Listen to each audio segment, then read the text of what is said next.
আজ আসুক মোর নাহর সিঙ্গের মাছ দিয়ে খিচুড়ি খাইতে মনে চাইছে, তো চিন্তা হলাম রান্ধি হেলাই।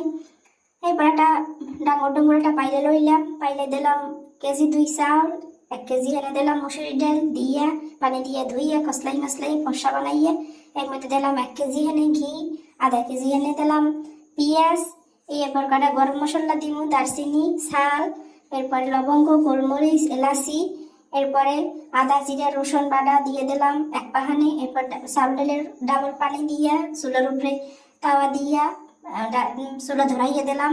এর মধ্যে মনে পড়লে হলদির গুঁড়া দিয়ে নিয়ে দিলাম হলদির গুঁড়া, একবার লাড়াচাড়া দিয়ে একটু নাহল বাটাও দিয়ে দিলাম যেটা একটু বেশি মজা লাগে।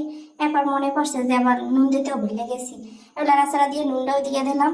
এরপর ঢাকনাটা দিয়ে দিলাম, ফাইটার্স দিয়ে ঢাকনাটা বড়, এর মধ্যে হয়ে গেছে। এখন সিঙ্গেল মাছ দিয়ে খাওয়া শুরু করে দিলাম। খাইয়া মহে দিয়ে দেখি একসে মজা লাগে। ধন্যবাদ সবাইকে।